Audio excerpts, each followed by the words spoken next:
Alors, bonjour tout le monde, bienvenue dans cette nouvelle entrevue. Cette semaine, j'ai le bonheur de recevoir une entrepreneuse aguerrie de 15 ans d'expérience, mais aussi une amie, je dois avouer, disclaimer. Donc, j'ai le bonheur de recevoir Maude Lavoie. Bonjour Maude. Bonjour Mélanie. Je suis tellement contente que tu sois sur le podcast parce que aujourd'hui, j'ai envie qu'on aborde en fait un média social qui intrigue beaucoup de mes clientes. Et je nomme bien sûr TikTok. En fait, avant de rentrer dans le vif du sujet, puis qu'on aborde un peu la plateforme, puis tes meilleurs conseils, tes astuces, j'aimerais en fait que tu nous parles un peu de ton entreprise, en fait, de ton parcours. Donc, dans le fond, j'ai dit, ça fait 15 ans que tu es à la barre de Nitro. Donc, on voit derrière toi ton super logo lumineux. Donc, c'est quoi un peu le parcours qui t'a mené aujourd'hui avec Nitro? En fait, moi, j'ai lancé mon entreprise en 2007, fait qu'effectivement, ça fait 15 ans. Puis, moi, je me suis spécialisée au départ dans la conception de sites web. Donc, moi, j'ai étudié en technique d'intégration multimédia au cégep de Matane. Fait que si on a du monde en Gaspésie qui nous écoute, on vous salue. Et au bout de mon cours, en fait, c'est terminé en 2007. Moi, je suis originaire de Rimouski. Je suis retournée chez papa-maman. Puis, je me suis dit, j'avais pas trouvé d'emploi à cette époque-là. Ils embauchaient pas. Faut dire que, tu sais, le web était... il était en train de prendre la vitesse, là, mais c'était pas fait encore. Donc, je me suis dit, je vais essayer quelque chose. Fait que, on va se donner 6 mois. Je vais essayer de me lancer quelque chose à mon compte. J'attendais que mon chum finisse son cégep de son côté. On va lancer quelque chose. Je sais maintenant faire des sites web. J'ai mon diplôme. Fait que, go! Fait que le 6 mois s'est transformé en 15 ans. Finalement, j'ai tellement trippé à être mon propre boss que je veux pas travailler pour quelqu'un d'autre. J'ai du succès, je dis entre guillemets. Au début, je dis, c'est tranquillement pas vite, tu montes les échelons, mais j'aimais vraiment être mon propre boss, pouvoir choisir mes projets, faire des projets qui me faisaient tripper, de pouvoir collaborer avec d'autres entrepreneurs aussi. Fait que c'était vraiment chouette, puis ça me correspondait bien aussi. Fait que, mais anyway, c'était marqué dans le ciel que j'étais faite pour être entrepreneur parce que dans les enfants, là, quand t'es à la maternelle, t'as ton petit agenda, comment s'est passé la journée. Moi, c'était marqué que j'étais petit boss des bécosses. Ça fait que c'était j'allais un jour devenir être un entrepreneur, c'était qu'une question de temps. Est-ce que tu vendais de la limonade ou y avait-tu des... Non, mais je pense que j'aurais été une très mauvaise employée. Puis en fait, même en stage, tu sais, les gens, c'est drôle parce qu'il y en a qui disaient que je manquais de discipline. Je manque pas de discipline, mais si tu me proposes de faire quelque chose que je trouve qui fait pas de sens, à cette époque-là, tu sais, à jeune adulte, j'écoutais pas vraiment. Fait que tu sais, je faisais à ma tête. Fait que j'en disais, je manquais de discipline, mais en fait, c'est parce que moi, je voyais que c'était pas la meilleure solution, fait que je faisais à ma tête. fait que c'est ça. Fait que j'étais pas faite pour être employée, j'étais vraiment faite pour être à mon compte, puis gérer mes affaires, gérer ma barque tout seul, puis prendre les choix que moi, je trouve éclairés, disons. Puis ensuite, au fil du temps, à un moment donné, j'ai commencé à toucher à la vente en ligne, aux environs de 2012, 2013. Au début, j'aimais pas ça parce que c'était très difficile, c'était très compliqué, c'était très long. Tu sais, c'était 1 an, 18 mois, 2 ans des fois pour aboutir à coucher d'un projet. Les premières boutiques en ligne, tu veux dire? Oui, parce qu'à l'époque, on n'avait pas Shopify. Tu sais, moi, Shopify était arrivé dans ma vie en 2015, la plus belle découverte du monde. Je disais, hey, c'est vraiment cool. J'ai regardé ça du coin de l'œil. J'ai dit, OK, je vais regarder ça, je vais le tester, je vais m'amuser avec, puis on va voir. Puis après ça, je me suis rendu compte de toutes les possibilités. Puis on arrivait aussi à un shift dans la population entrepreneuriale en général où on était comme, nous, on est tanné de payer 5 000, 10 000, 15 000, 20 000, 30 000 piastres pour faire monter une boutique en ligne, puis t'as pas encore fait une scène avec. Tu sais, Shopify, les gens ils peuvent ouvrir quelque chose, ils testent, puis après ça, OK, là, je veux aller plus loin, puis ils vont engager une firme pour faire ça, tu sais. Fait que j'ai été un peu visionnaire, 2015-2016. C'est moi, je voyais l'opportunité, je disais, c'est sûr que tout le monde va embarquer là-dessus. Ils sont tannés de payer, en fait, dans le vide ou payer en amont sans avoir un résultat rapidement. Fait que, puis les autres programmeurs, ils disaient, non. Qu'est-ce que tu dis là? Jamais, tu sais. C'est bien mieux ça, puis c'est bien mieux du client en main, tout ça. Et aujourd'hui, tu sais, Shopify, ils ont genre 2 millions de boutiques à travers la planète. C'est bon, au niveau de la bourse, ça va peut-être moins bien, mais au niveau technique, ils vont super bien. C'est une super bonne plateforme, puis les gens sont contents. C'est-tu la plateforme numéro 1 de boutique en ligne présentement? Non. Ça? Non, ça reste WordPress qui est la plus vaste utilisé, tu sais, juste pour les sites web, tu sais, en général, si on prend tout domaine confondu, c'est 33 ou 40%. En tout cas, c'est une grosse portion du web qui roule sur WordPress. Ouais. Fait que ça, c'est normal. Mais Shopify, de son côté, par exemple, tire bien son épingle du jeu, puis va chercher plein de monde, puis il offre des belles solutions aussi. Ouais, c'est ça, c'est le côté user-friendly qui je pense, qui t'a appelé aussi vers la plateforme. Fait qu'aujourd'hui, en fait, c'est ce que tu proposes, c'est de l'accompagnement pour les gens qui veulent faire eux-mêmes leur boutique. Je pense que tu en fais aussi, mais un peu moins qu'avant. Oui, le temps manque. Hein? Oui, c'est ça. C'est ça. Ben, en fait, c'est ça, parce que moi, en fait, depuis le début, quand j'ai lancé en 2007, dans ma grande naïveté de jeune adulte aussi, c'est comme je trouvais ça donc bien niaiseux qu'à chaque fois tu veux rajouter une page, changer un bouton de nom, fallait que tu appelles l'agence pour que l'agence fasse le changement, pour ça, tu billes le changement. Je me disais, mais non. Tu sais, les gens sont capables de l'apprendre, je suis capable de leur montrer, puis j'ai vraiment toujours misé, moi, sur la formation, l'accompagnement, pour rendre les gens le plus autonomes possible. Parce que dans le fond, tu sais, s'il y en a qui travaillent dans le web, qui nous écoutent, tu sais, des fois, c'est plate de retourner dans des dossiers, tout le temps, je fais des petits changements. T'es bien mieux de former ton client pour qu'il soit autonome, puis que lui-même le fasse. T'sais. Ils sont capables de l'apprendre, ils sont capables de le faire. Donc, puis en même temps, surtout pour des boutiques en ligne, il faut qu'ils contrôlent leurs affaires. Il faut qu'ils soient capables de pouvoir faire une promotion à la seconde où ils ont envie d'en faire une.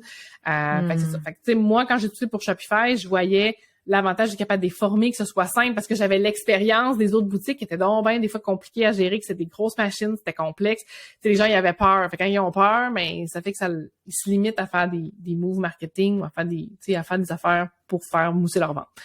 Parce qu'ils ont comme peur que ça explose. Fait que c'est pas grave. Exact. Donc, mais là, qu'est-ce qui t'a amené à TikTok finalement, là? Parce que peut-être qu'il y en a qui écoutent, qui t'ont découvert sur TikTok, peut-être. J'espère que oui, parce que je travaille fort. Ben, c'est ça que j'allais dire. Mais là, avant, tu sais, de parler de ton travail en tant que tel, qu'est-ce qui t'a amené sur TikTok? C'est la curiosité? C'est t'as vu des créateurs que t'aimais? C'est un mix de plein d'affaires. En fait, moi, tu sais, je travaille dans l'e-commerce, je fais des sites web, mais je donne de la formation sur le lancement d'entreprise. Par lancement d'entreprise, un des volets que j'avais, c'est de parler des réseaux sociaux. Et quand il y en avait un nouveau, tu sais, par intérêt personnel, mais pour ma job comme enseignante, j'allais ça allait, puis je vais le tester. Puis, en toute transparence, moi, Instagram, on s'est jamais vraiment aimé. Hein? Je réussissais pas à positionner mon contenu sur Instagram. Tu sais, en même temps, ce que je fais est pas tant Instagrammable. Tu sais, c'est difficile à positionner. C'est là aujourd'hui peut-être plus parce qu'Instagram copie TikTok, mais ça on y reviendra plus tard. Tu sais, sur Facebook ça allait quand même bien, mais ça, écoute, je veux dire en 10 ans d'être régulière à faire du contenu sur Facebook, j'ai comme 1000 personnes. Sur Instagram, tu sais, c'était vraiment difficile, puis j'avais de la misère à aller chercher des gens, j'avais de la misère à me faire voir, mon contenu n'était pas vu par mes amis qui m'encouragent, mais c'est tout. Fait que quand je suis tombée sur TikTok, au début, tu sais, j'étais allée pour découvrir la plateforme. Puis là, c'est là que tu te rends compte à quel point que c'est la première fois que je l'ai installé, c'était 2019, fin 2019, pour voir de quoi ça avait de l'air. Puis mon Dieu, que c'est énergivore cette affaire-là, puis que c'était à ça. Puis là, c'était beaucoup des trends, la danse. Il y avait pas tant d'informationnel comme aujourd'hui. C'était beaucoup le cliché de tu fais des trends de danse qui étaient là. Parce que c'était des très, très jeunes qui étaient là, puis c'est surtout qu'est-ce qu'ils faisaient. Fait que je l'ai installé, là, je me suis rendu compte à quel point qu'on pouvait comme baisser les yeux, remonter les yeux, puis c'était 3 heures qu'on était là-dessus. Fait que j'ai fini par le désinstaller. Je l'ai réinstallé un peu comme tout le monde en 2020 avec la pandémie, parce que j'avais besoin de changer d'air. De ventiler, parce que moi, c'est divertissant, mais je travaillais beaucoup, moi, cette période-là. Là, le créneau avait changé un peu. Il commençait à avoir de l'informationnel, il commençait à avoir des boutiques en ligne qui étaient là, puis les boutiques en ligne, je commençais à avoir le contenu qui faisait, attends un peu, il y a de quoi faire avec ça. Fait que moi, dans une optique d'être là pour mes clients, puis de leur ramener des fois des idées, de dire, hey, il y a telle affaire qui se fait à telle place, on pourrait essayer ça pour ta boutique. Fait que là, moi, je voyais TikTok, puis je voyais des gens, des gars, des filles qui faisaient des lives, qui sont en train d'emballer des commandes. Puis là, le monde, il commande en direct. Là, j'ai fait la commande 1840, peux-tu l'emballer? Puis l'emballe, puis là, c'est la folie. Puis là, les commandes, puis là, t'entends le catching de Shopify. Tu fais comme, OK, t'as peu, il y a quelque chose ici. Il y a de quoi faire avec ça. Fait que là, j'ai commencé à suivre ça plus sérieusement. Puis après ça, mais je me suis vraiment lancée moi-même. J'ai longtemps été juste je likais, puis j'étais plus espionne, mettons, jusqu'à l'automne 2021. Ben, pas l'automne, mais en août 2021. En août, je me suis dit, OK, là, il y a quelque chose à faire avec ça. je pense que je suis capable de me positionner, moi, en voyant un peu ce que les autres faisaient du côté anglophone ou qu'est-ce qu'il y avait un peu du côté canadien, mais pas dans mon créneau. Puis je dis, OK, je vais poster une fois par jour. Puis là, je partais, j'étais à 60 abonnés. Là. Il y avait personne. Je pars avec ça, on va voir qu'est-ce que ça va donner. Fait que là, ça montait tranquillement pas vite. Puis après, au bout d'un mois, je fais OK, je suis comme à 200. OK. Ben là, je dis OK, je me dis d'ici Noël, ou en fait d'ici en janvier, je vais être à 1000. Fait que là, je continue à poster du contenu. J'avais énormément de rétroactions. J'avais des commentaires. J'avais des gens qui m'écrivaient. J'étais comme, OK, un peu, là, ce que je suis en train de vivre là, je l'ai jamais eu sur Instagram. Je l'ai jamais eu sur Facebook. Puis j'ai atteint mon 1000 en décembre, début décembre. Tu sais, je l'ai atteint un mois plus tôt que ce que j'avais estimé selon ce que je voyais au niveau des cours. Parce que j'ai fait quelques bonnes vidéos qui m'ont ramené du monde. J'ai dit, là, j'ai rattrapé Facebook en 4 mois. Ben, même en 3 mois. OK. Fait que là, j'ai continué à évoluer là-dedans, puis je me suis rendu compte que la communauté TikTok était vraiment à l'écoute. Où il y avait beaucoup une idée de vouloir faire de l'échange. Il y a une idée de communauté qui est là. C'est vrai qu'Instagram, en tout cas, moi, de ma perception puis de comment je l'ai vécu, c'était beaucoup on regarde, puis c'est tout. Tandis que sur TikTok, j'étais comme pertinente, j'avais des trucs, des astuces, puis les gens, ils aimaient ça, puis ils me répondaient. Fait que là, j'ai dit, hey, cool. Fait que moi, plus tu me nourris, plus je nourrais la bébite, t'sais. Fait que là, mettons, quelqu'un qui aurait jamais vu ton contenu, c'est quel genre comment t'as approché la bête TikTok avec ton contenu? Ben, moi de mon côté, mais... ouais, toi, tu le sais, c'est ça, tu le vis. Mais moi, je donne beaucoup des trucs, des astuces pour les boutiques en ligne, puis je me positionne vraiment principalement Shopify, mais des fois, dans mes conseils vont être bons pour une boutique e-commerce, quelqu'un qui a une Wix ou quelque chose. Fait que je suis vraiment dans des conseils pour les boutiques en ligne, les entrepreneurs. Des fois, je déborde un petit peu, tu sais, je parle de ma vie d'entrepreneur aussi. Des fois, je vais reprendre des trends, mais j'essaie toujours de les ramener à ma niche puis à ma spécialité. Tu sais, moi, je suis une experte Shopify. Je suis une experte Shopify certifiée, approuvée par Shopify. Donc, je prends vraiment cet angle-là d'attaque. Moi, je suis là pour les entrepreneurs, pour les aider à tirer le meilleur de leur boutique Shopify. Fait que dans le fond, toi, tu es allé vraiment avec une majorité de vidéos de toi qui parlent. Oui. C'est ça qui t'a amené finalement à grossir ton nombre d'abonnés. Oui. Puis, oui, j'ai pas eu besoin de danser. T'as jamais dansé? J'ai jamais dansé. Ben, en fait, c'est sûr, ça, mais il y a quelque chose qui s'en vient. Ben, je sais pas quand est-ce que le podcast va ça, mais ça se peut qu'il y ait une vidéo de danse qui soit là avec moi déguisée en T-Rex, OK? Mais sinon, pour le reste, j'ai jamais eu besoin de danser. Jamais. Bon, fait que toutes celles et ceux qui écoutent qui ont peur de danser ou de pointer, c'est la même chose avec Instagram, avec les Reels. Ouais. Tout le monde avait peur que c'est ça qu'ils devaient faire finalement pour avoir du succès. Donc, Maud, c'est l'exemple. Oui, c'est parce qu'en fait, Instagram, au début, a copié TikTok, a ramené avec les Reels, c'était une copie de ce qui se passe sur TikTok. Et là, les gens ont comme recopié le début de TikTok sur Instagram avec les Reels. Mais là, tu sais, je sais pas à quel point le contenu se transforme. J'avoue que moi, quand j'ai découvert TikTok, moi, j'étais allée à la brosse du verre. J'ai dit, tu m'aimes TikTok, moi aussi, je t'aime. Puis, tu sais, au point où j'ai décidé de fermer mon compte Instagram. Ma page Instagram existe toujours. Mais, tu sais, dans ma grille, ça dit juste que, hey, je suis pas là, moi, je suis sur TikTok. Donc, tu sais, si les gens m'écrivent, il y a un message automatisé qui dit où m'écrire. Si jamais quelqu'un m'écrit par là. Fait que la page existe, le compte existe, mais il se passe plus rien. Il se passe plus rien parce que j'ai du fun, moi, Instagram, sur TikTok puis Facebook. C'est ça. Puis, tu sais, Instagram, tu disais, les Reels sont la copie de TikTok. Puis, tu sais, même il y a quelques années, les stories, c'était la copie de Snapchat. T'sais, c'est comme un ramassé des meilleures pratiques de peu. Ouais, c'est ça. Ben, Instagram, en toute transparence, je trouve que, tu sais, à part copier, là, il fait pas grand-chose. Ça fait que... en tout cas, là, moi, je te challengerais, là, parce que moi, j'adore Instagram. Ben, c'est ça. Je sais que toi, t'es bien Instagram, puis moi, je suis bien TikTok, mais là, on se crappera pas notre amitié pour une plateforme de réseau social. Non. Ça vaut pas la peine. Ça vaut pas la peine. De toute façon, j'avoue que, au début, j'avais beaucoup d'appréhension sur TikTok, dans le sens où je voyais juste des trends drôles. Je voyais de l'humour, mais tu sais, je voyais rien de, entre guillemets, business related qui faisait que, genre, je pouvais apprendre quelque chose. Puis là, je pense qu'il y a eu un gros mouvement, tu sais, où c'est l'algorithme qui a changé. Il y a ça, puis il y a l'algorithme. L'algorithme, faut que tu l'entraînes. Parce que moi, quand j'ai une de mes clientes, je dis, faut que tu ailles sur TikTok. C'est une libraire. Je dis, faut que tu ailles sur TikTok, faut que tu ailles parler des livres, faut que tu ailles parler des suggestions. Parce que j'ai dit, le BookTok, en ce moment, là, sur TikTok, c'est quelque chose. Puis moi, le nombre de livres que je suis venue acheter chez vous à cause de TikTok, il commence à être impressionnant. Ma pile à lire, là, je suis à 65. Là, fait que elle va descendre un moment. Wow.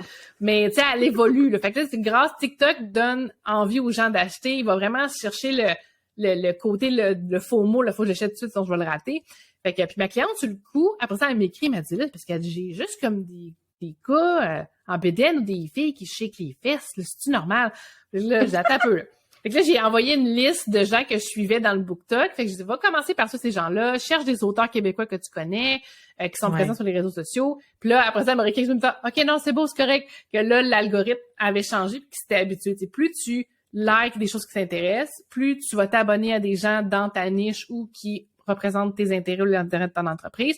Là, l'algorithme, après ça, son but, c'est que tu restes. Fait qu'il va t'en pousser du contenu que tu apprécies. Mais au début, il faut que tu l'entraînes. Sinon, ça fonctionnera pas. Puis tu sais, je sais que j'ai beaucoup de clientes qui sont même jamais allées sur TikTok parce que pour elles, c'est une affaire de jeunes. Puis je sais que non, c'est plus ça. Mais plus juste, ça. peut-être pour ramener un peu contexte, c'est vraiment les fameuses vidéos de style horizontal qui sont assez courtes. Quoique maintenant, je crois que TikTok, il me semble que j'ai vu que ça va jusqu'à 10 minutes. Moi, il n'est pas débarré sur mon compte, mais effectivement, ça va jusqu'à 10 minutes. J'en ai vu. Ouais. Mais honnêtement, ce qui pogne beaucoup en ce moment, c'est les sons courts. Fait que souvent, quand tu reprends des trends, tu vas avoir des bonnes vues avec des vidéos en bas de comme 10 secondes. Mais c'est parce qu'on a tellement... Notre attention est tellement courte que tu sais déjà, tu as plus de chances d'écouter une vidéo de 10 secondes que de 3 minutes. Moi, j'essaie de me timer en 1 minute. Par chance, je parle vite. Donc, ça me donne une chance. Ça me donne une chance, tu sais. Puis en même temps, moi, ça donne du rythme à mes vidéos parce que, tu sais, moi, je parle vite, tu sais, j'en ai dedans. Fait que ça, tu sais, je suis tombée, j'avais le bon profil pour TikTok. Ouais. Puis je me suis adaptée aussi, tu sais, j'ai passé beaucoup de temps à regarder d'autres créateurs, voir ce qu'ils faisaient. Puis moi, me questionner, j'avais une liste, j'avais comme 10 pages de notes de choses que je pouvais faire. Fait que ça m'a donné confiance. Au début, j'avais 10 vues sur mes vidéos, puis j'étais bien heureuse. Puis après ça, tranquillement pas vite, ça l'a monté. Puis tu sais, comme là, ma moyenne de vues, ça dépend des vidéos, mais je suis pas mal entre du 500 puis du 1000 sans rien faire. Des fois, j'en ai une qui décolle, mais tu sais, moi, je suis en très nichée. Fait que tu sais, quand je suis en haut de 3000, je suis bien contente. Mais ça me dérange pas parce que je suis très nichée. Moi, quand il y a 100 000 personnes qui voient mon contenu, ça n'a pas d'intérêt pour moi parce que c'est comme impossible que les 100 000 soient toutes des entreprises québécoises qui sont avec Shopify, tu sais. Ben ça, c'est un excellent point que tu amènes parce que c'est la même chose avec Instagram, tu sais. Il y en a qui cherchent à avoir, tu sais, des 10 000 vues sur un Reel, mais ils sont tellement nichés. Puis, tu sais, le Québec, tu sais, même si on peut s'adresser à la francophonie, ça reste que des fois, il y a des services qu'on offre qu'au Québec. Ouais. Fait que c'est ça, plus le service est niché, puis plus qu'on parle, c'est un sujet qui est niché, ben, tu sais, on s'en fout qu'il y ait 10 000 vues, là, tu sais, ça parle-tu à tes clients potentiels? Non, ce qui est important, c'est le retour, tu sais. Fait que là, moi, à un moment donné, j'ai une bulle au cerveau. Moi, je suis une fille de bulle au cerveau. Moi, j'ai une idée, je l'exploite. Fait que je disais, je pourrais faire comme des rencontres express, parce que les gens, ils me disaient, j'aimerais ça, tu sais, de parler, puis j'avais des petits trous par-ci par-là dans mon horaire. Fait que j'ai ouvert mon calendrier, j'ai mis des plages horaires pour des rencontres express, et je les ai bookées exclusivement juste via TikTok. J'en ai booké une dizaine.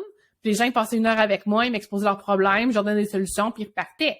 Fait que là, ils étaient contents parce que moi, je les avais aidés à régler leurs problèmes. Moi, j'étais contente parce que ça me permettait de découvrir des nouveaux entrepreneurs, de voir s'il y avait peut-être un potentiel fit qu'on pourrait aller plus loin, on le sait pas. Mais ça me permettait aussi de voir d'autres problèmes sur le terrain. Parce que moi, pour être une bonne experte Shopify, il faut que je vois le plus de problèmes sur le terrain possible. Plus j'ai réponse à tout, mieux c'est. Oui. Ben, tu vois, tu m'amenais naturellement à ma question que je voulais te poser, c'est quel genre de résultats, tu sais, concrets que ta présence TikTok t'a amené finalement dans ton entreprise? Tu dis des rencontres express, fait que probablement des nouveaux clients. Mais des rencontres express. Ouais, mais les rencontres express, c'était comme c'était un one-time deal. J'en ai quelques-uns qui se sont transformés en clients sur le long terme. Il y en a dans le qui m'ont dit, OK, on tombe en amour avec toi, puis là, comment ça marche? On veut une banque d'heures tout de suite, on a plein d'affaires à régler, puis tout de suite, fait que là, on signe. On signe, oui, c'est ça, là. Je les aime beaucoup, puis ils m'aiment beaucoup. Ça a vraiment été, tu sais, du monde, tu rencontres, t'as-tu des atomes crochés, puis c'est le fun. Il y en a qui sont inscrits dans mon programme de niveau 9, il y en a qui sont inscrits dans mon mastermind. L'année passée. Fait que moi, j'ai plein de belles, tu sais, de beaux résultats suite à ça. Ça a créé aussi des contacts. Des fois, c'est le fun de connaître des entrepreneurs dans des domaines précis parce que je peux les mettre en contact avec de ma gang à moi. Tu sais, moi, ça sert pour mes clients aussi. Des fois, je dis, hey, j'ai vu telle personne sur TikTok qui fait du bon contenu ou qui fait des bons produits. Il y a un fit potentiel là aussi. Fait que moi, c'est à multiniveau aussi, financièrement pour moi, mais aussi pour la renommée, entre guillemets. Tu sais, ça aide à mon rayonnement parce qu'il y a des oreilles là qui m'écoutent. Puis après ça, bien évidemment, pour mes clients aussi, je leur rends service. Des fois, je peux être une facilitatrice puis mettre des gens en contact puis un maillage puis ils sont contents. Tu sais. Ouais. Puis tu sais, tantôt, on parlait de ton agenda hyper chargé. La question que j'ai envie de te poser, c'est OK, mais tu sais, comment tu as fait de la place dans ton horaire pour être aussi présente? Parce que, tu sais, mise en contexte, moi, quand je joue au TikTok, t'es souvent là. Soit la première ou la deuxième. Fait que j'ai comme, il a fait plein d'autres. Non, mais c'est comme, je me dis, aïe, OK, peux-tu rassurer les gens qui écoutent en précisant, tu sais, le temps que tu intègres à ça dans ton horaire, puis c'est quoi ta routine? Au début, j'en faisais un par jour. Ben, un par jour, tu sais, mettons 5 par semaine. Les jours, tu sais, lundi ou vendredi, moi, je travaille pas fin de semaine. Fait que, après ça, là, j'ai monté, là, j'en fais 2 à 3 par jour. Mais, tu sais, moi, tu sais, il y en a qui sont au concept du batching. Moi, pour TikTok, ça me vient vraiment naturellement. Fait que TikTok, j'installe mon téléphone sur mon trépied dans mon bureau, puis je pars avec les sujets du jour. Soit des idées que j'ai eues durant la veille ou durant la journée ou quelque chose. Fait que je pars avec ça. Puis moi, je l'ai timé avec le temps que mon chum va porter mon fils à la garderie. Fait que les deux partent. Là, faut que j'en réajustement d'horaire parce que l'horaire de la garderie a changé, mais c'est pas grave. Donc, tu sais, ils partaient, j'avais comme une demi-heure, 40 minutes devant moi. Fait que là, je tourne ça, puis je remets. Tu sais, moi, je suis comme, OK, go. Puis en même temps, il y en a qui font énormément de montage, d'ajustement, puis mettre ça dans le CapCut, tout ça. Moi, c'est pas mon style. Je tourne, tu sais, je le tourne en scène coupée, en petite scène parce que ça donne du rythme. Mais tu sais, je le fais directement, moi, dans TikTok, j'ai mes sons, tu sais, des sons populaires, j'ai des sons enregistrés qui sont là. Puis pour ceux qui ont les collections de débloquer aussi dans TikTok, moi, j'enregistre beaucoup. J'ai un dossier je l'appelle React, qui est des idées, des choses d'entrepreneurs que j'ai vues, des trends, je mets tout ça là-dedans. Puis après ça, je fais, OK, ben, il y a des sujets dont je veux parler, je pars, mais si je manque d'inspiration, je vais aller là-dedans pour réagir puis aller mettre mon grain de sel. Fait que, tu sais, j'arrive, j'ai un contenu. Vous pouvez faire ça dans Instagram aussi, là. On peut le faire dans Instagram aussi. Oui, c'est ça. C'est bon pour les deux.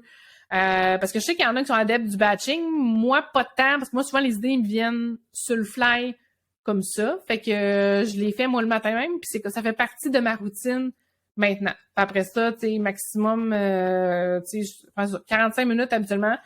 C'est 2 à 3 pendant la semaine, mais tu sais, des fois, si j'en ai juste 2, des fois, j'en ai juste un, c'est correct. Parce que la beauté de TikTok, c'est le contenu, il est bon longtemps. Tu sais, j'ai des gens qui vont liker des vidéos qui datent du début du mois de juin.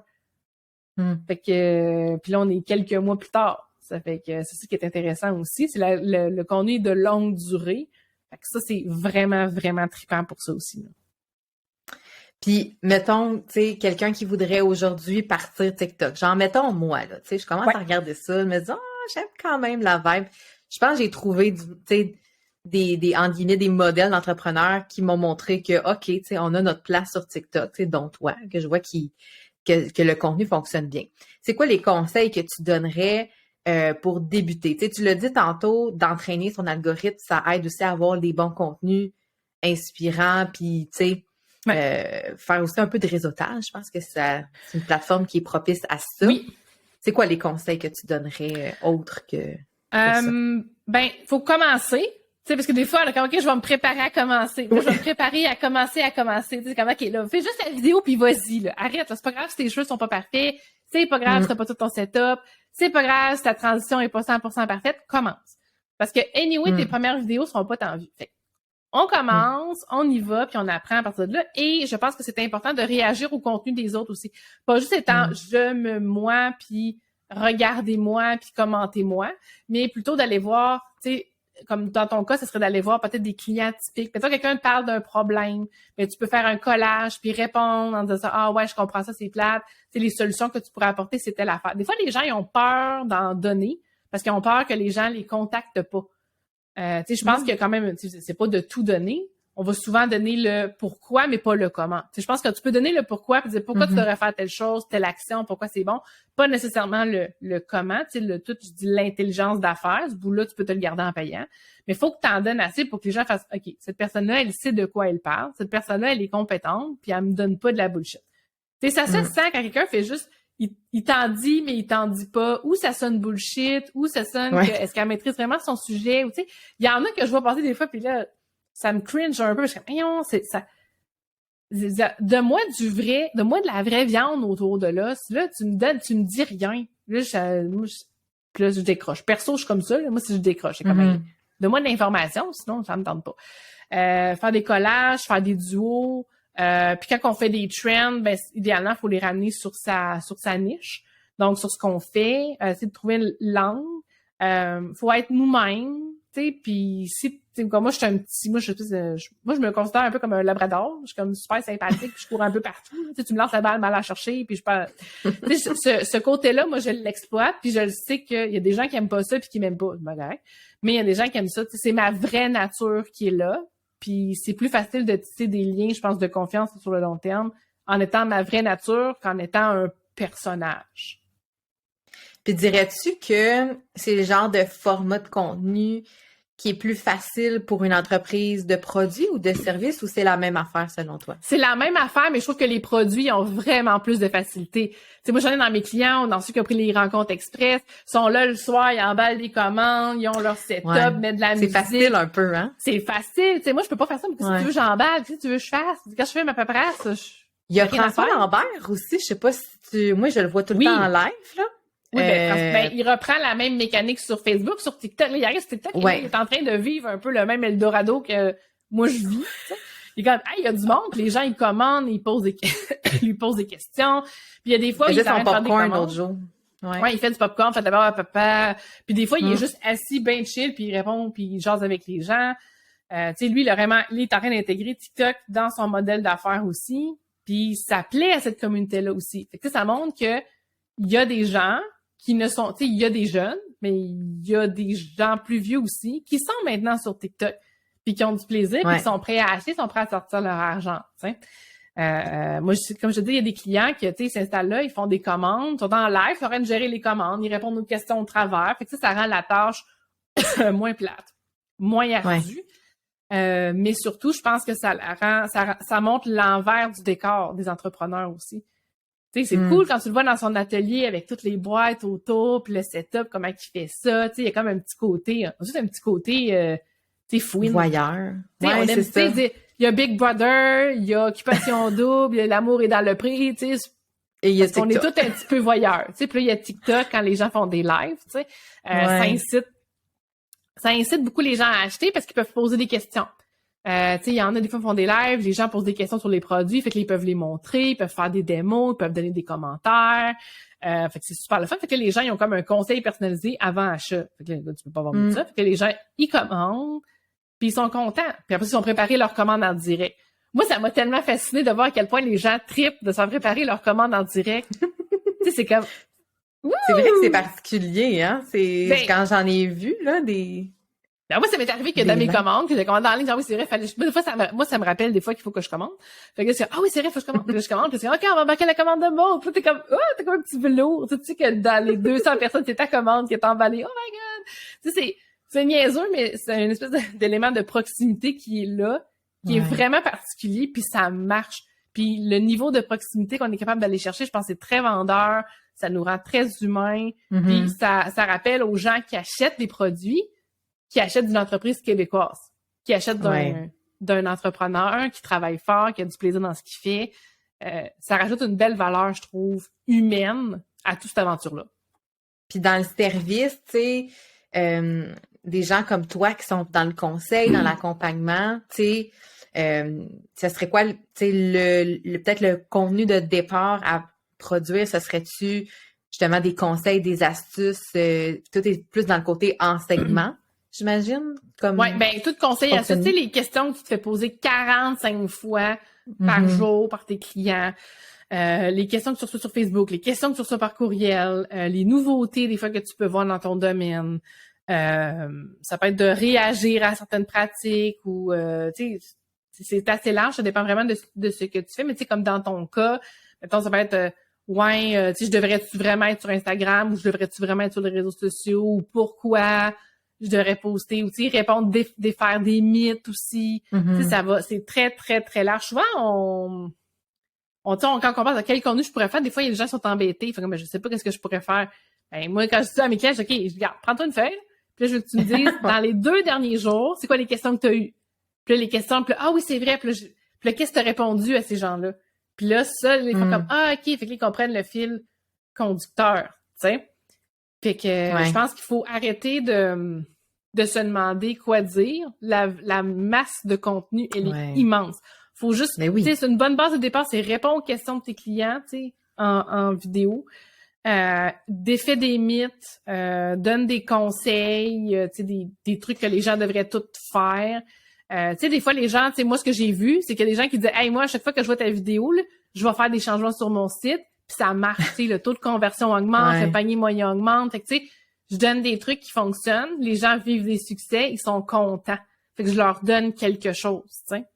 Puis, tu sais, moi, je prends beaucoup le content repurposing, là, si je l'ai bien dit, mais tu sais, de reprendre, en fait, le contenu qu'on a déjà créé.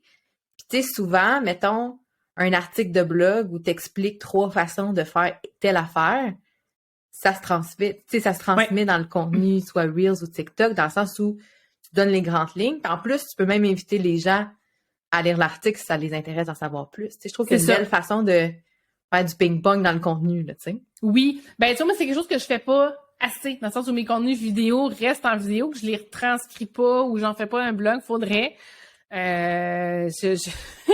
y en a, s'ils m'écoutent, ils vont dire, ouais, c'est parce que ça fait 3 ans, 5 ans, je te le dis, genre, ils ont mené. Tu sais, là, j'ai mis en place cette infolette, mais c'est comme une infolette où je vais aller reprendre les meilleurs trucs que je vais avoir donnés sur les différentes plateformes, parce que, tu sais, si c'est sur Facebook mais pas sur TikTok, t'as pas nécessairement vu le contenu sur TikTok ou vice-versa, où je vais aller chercher des pièces de contenu que je trouve intéressantes. Fait que je fais comme un mash-up. Moi, c'est la solution que j'ai trouvée pour être capable de continuer d'être pertinente puis d'être là, mais sans me taper un article de blog parce que ça rentre juste pas dans mon horaire. Puis pour moi, c'est un effort qui est trop... Tu sais, moi, c'est en vidéo que je performe, c'est dans dans quelque chose de rapide et sympathique. Fait que c'est là-dedans que je vais miser. Tu sais, moi, l'article de blog où il faut que je passe 3 heures à rédiger quelque chose, non. Fait que j'ai trouvé d'autres solutions. Délègue-le. Oui, je sais, je suis rendue là. C'est là que je suis rendue. Mais c'est pas là que je voulais t'amener, là. En fait, tu sais, on a parlé des conseils, tout ça, mais je suis persuadée que, comme toute plateforme de réseau social, il y a un petit peu aussi les don'ts, hein, les faux pas. Qu'est-ce qu'on ne devrait pas faire sur TikTok si on veut réussir? Ben, j'en ai parlé tantôt, mais la bullshit. Tu sais, des fois, les gens, tu sais, moi, quand tu parles puis que ça veut rien dire, là, ou que tu donnes un conseil, mais que c'est pas vraiment un conseil, je pense que l'indicateur, c'est quand t'as pas de commentaires ou t'as pas de like, pose des questions. Ça veut dire que les gens, ils ont peut-être pas compris, ou ils savent pas trop quoi faire avec ce que tu leur as dit. Fait que, tu sais, je pense que, surtout, on le vit plus dans le service que dans le produit, je trouve, là, mais la bullshit, faites attention à ça, ou tu sais, d'essayer d'être comme trop en surface mystérieux. Tu sais, quand on est sur TikTok, souvent, on fait d'autres choses, tu t'arrêtes de faire à manger, tu déroules ça en train que ça chauffe, tu sais.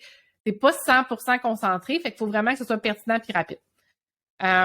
L'autre chose aussi, de trop faire de trend, c'est pas bon non plus. Tu sais, faut que les gens, faut qu'ils te voient la face, faut qu'ils voient tes produits, faut qu'ils comprennent pourquoi ils devraient acheter ton produit ou ton service, tu sais, faut que tu t'expliques aussi.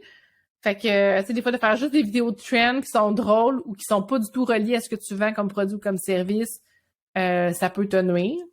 Je pense qu'il y a ça qui peut faire ça. La lentille sale aussi, tu sais, juste passer un petit chiffon sur la lentille. Oui, mais ça, je le vois même des photos. Oui. Les gens, ils savent pas que ils peuvent améliorer leur qualité de photos et de vidéos juste en passant, même si ton chandail. Là, oui, c'est ça, prends ton chandail, au pire, c'est rien, là, tu sais, un Kleenex, un chiffon à lunettes, si t'as des lunettes, ton chandail, peu importe, mais essuie ta lentille, parce que ça fait comme blurry, comme s'il y avait comme tout le temps de la fumée, ça fait étrange, un peu.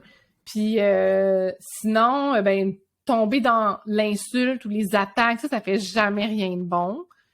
Je pense qu'il faut toujours essayer de rester ou neutre ou positif. Mais tu sais, dans le négatif, attaquer les gens, ces affaires-là. Mais les gens sont un peu plus méchants sur TikTok, je trouve, que sur Instagram. Dans les commentaires, des fois, je lis des choses puis je fais comme aïe, ça serait jamais publié sur Instagram. C'est peut-être juste moi qui suis pas les mêmes comptes. Je sais pas, là, qu'est-ce que t'en penses? Moi, j'en vis pas sur mon compte pour l'instant. Tu sais, moi, à date, je sais pas si c'est parce que je fais peur aux gens. Je sais pas si elle va trouver ce que je reste puis elle va hacker mon Shopify. Je sais pas. Mais je sais pas. Moi, j'ai pas eu de commentaires méchants. La seule fois où j'en ai eu, c'est quand j'ai fait un post sur, il y avait un programme du fédéral. Puis bon, il y avait des gens qui avaient besoin de venir exprimer leurs opinions politiques. Fait que moi, dans ce temps-là, moi je bloque, je supprime, moi je me casse pas la tête avec ça, j'ai pas de temps à perdre avec ça. C'était pas le but, c'était pas de parler de politique, c'est salut, il y a un nouveau programme, ça peut être intéressant pour toi, les informations sont là si jamais ça t'intéresse. Point. On parle pas de politique. Fait que il y avait ça, mais c'est vrai que sur des comptes, des fois les gens ils vont être plus méchants. Mais ce que je trouve bien sur TikTok, par exemple, c'est que les gens, ils vont souvent, c'est l'entrepreneur qui vit ça. Des fois, il va juste faire comme un collage avec le commentaire en disant, tu sais, il va le tourner au ridicule, ou il va faire quelque chose.